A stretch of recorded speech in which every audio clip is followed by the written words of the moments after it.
Morning students.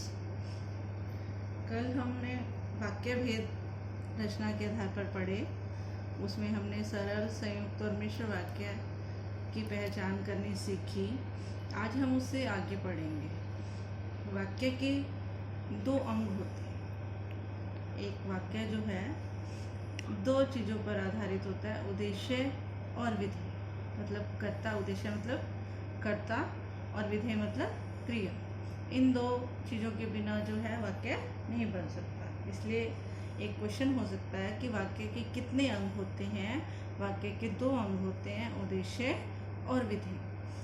अब इसकी पहचान कैसे करेंगे? राम एक मेहनती लड़का है। इसमें उद्देश्य क्या है? राम। राम क्या है? उद्देश्य।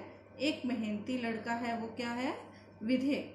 इस तरह से जो कर्ता वाला होगा वो तो उद्देश्य में काउंट होगा और बाकी सारा विधेय में काउंट होगा। जैसे इंग्लिश में उसे सब्जेक्ट और प्रेडिकेट भी कहते हैं। अब उसके बाद है उपवाक्य। उपवाक्य किसे कहते हैं? वाक्य का वह भाग जिसका कोई अपना अर्थ निकलता हो, वह क्या होता है? उपवाक्य।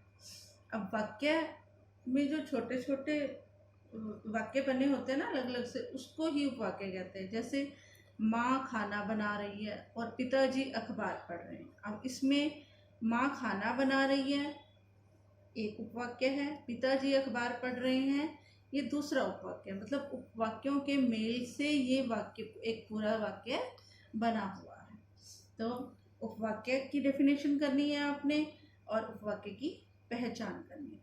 अब हमने कल पढ़ा था मिश्र वाक्य। मिश्र वाक्य में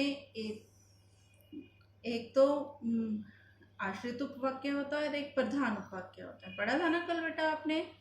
तो उसमें हमने पहचान करनी है कि आश्रित उपवाक्य कौन सा होगा और प्रधान कौन सा होगा। जैसे जो घड़ी आपने दी थी वह खो गई। अब इसमें आश्रित जो से शुरू होने वाले जो भी वाक्य होते हैं, चाहे वो पीछे शुरू हो चाहे वो आगे आए, किसी भी तरीके से आ सकता है। तो आश्रित उपवाक्य ज वाला होगा, पहचान कर लो बेटा जी। और बाकी जो होगा वो प्रधान होगा। अब वह खो गई है, वही इसमें क्या है? प्रधान। जो घड़ी आपने दी थी वो क्या है? आश्रित। इस तरह से हमें आश्रित और प्रधान उपवाक्य की पहचान करनी है। और की वाले वाक्य भी आते हैं। और मैंने कहा कि तुम मेरे भाई हो या वह मेरा भाई है। तो इस तरह से कोई भी वाक्य की वाला अगर आता है तो की वाला वाक्य भी मिश्र वाक्य होता है और उसमें की के बाद वाला जो वाक्य है वो आश्रित होता है और की से पहले वाला वाक्य जो है वो प्रधान होता है। इस तरह से अब आश्रित उपवाक्यों को तीन प्रकार से बांटा जा सकता है: संज्ञा उपवाक्य, विशेषण उपवाक्य और क्रिया विशेषण उपवाक्य। अब संज्ञा उपवाक्य क्या होती है, इसकी भी हमें पहचान करनी होगी। जो उपवाक्य वाक्य में संज्ञा का कार्य करते हैं और की समुच्चय बोधक से जुड़े रहते हैं। मुझे मालूम था कि वह नहीं आएगा। ये कौन सा उपवाक्य है? संज्ञा उपवाक्य। मान लो आपको ये सेंटेंस दिया गया है तो उस सेंटेंस में आपने बताना है कि संज्ञा उपवाक्य कौन सा है, कि संज्ञा है या विशेषण है या क्रिया विशेषण है, ये बताना होगा इसमें। तो आप की वाला जो भी वाक्य आ जाएगा तो वो आप क्या कहोगे कि वो संज्ञा उपवाक्य है। इस तरह से पहचान हो जाएगी। हो रहा है क्लियर? जिसमें की वाला वाक्य आए वो कौन सा होता है? वो संज्ञा उपवाक्य। बड़ी की नहीं, छोटी की, जिसमें दो उपवाक्य हो। और विशेषण उपवाक्य, विशेषण में क्या होता है? जब आश्रित उपवाक्य संज्ञा पद की विशेषता बताते हैं। जो नीली कमीज पहने हैं उस लड़के को बुलाओ, या उस लड़के को बुलाओ जिसने नीली कमीज पहनी है, किसी भी तरीके से आ सकता है। अब ये जो है विशेषता बता रहा है, वो कौन से लड़के को बुलाओ? जिसने नीली कमीज पहनी है। अब जो नीली कमीज पहने हैं उस लड़के को बुलाओ।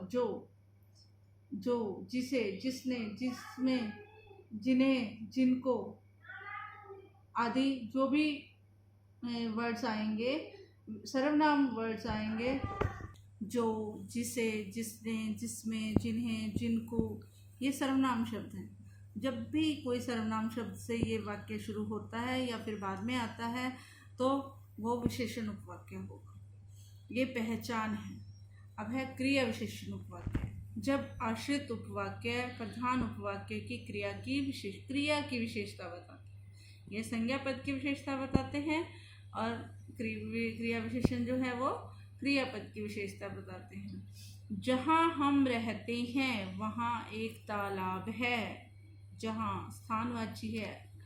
जब, जहाँ, जिस, जितना, उतना, जैसे, ज्यों, इस टाइप के कोई भी वर्ड्स आ जाएंगे जो अविकारी शब्द होंगे, अव्यय होंगे, तो वहाँ पर क्रिया विशेषण वाक्य उपवाक्य होगा। इस तरह से इसकी हम पहचान करनी है। बाकी रह गए अब यदि वाले वाक्य। यदि तुम आओगे तो मैं चलूँगा, तो मैं भी चलूँगा। यदि तुम आओगे तो मैं भी चलूँगा। ताकि वाले वाक्य है, परिश्रम करो ताकि सफल हो जाओ। इस तरह वाले वाक्य भी क्रिया विशेषण उपवाक्य में काउंट होंगे। तो इस तरह से बेटा जी ये आपने यहाँ तक जितना भी मैंने कराया है वो सारी डेफिनेशंस याद करनी है और उस डेफिनेशंस को याद करने के बाद उनकी पहचान करनी सीखनी है और पहचान करने के बाद हम जो है उसकी एक्सरसाइज करेंगे। तो इसलिए आपको जितना कराया है अब तक उतनी जो है उसकी सारी डेफिनेशंस वगैरह लर्न कर लेना और राइट करके देख लेना अपनी रफ नोटबुक पर। धन्यवाद।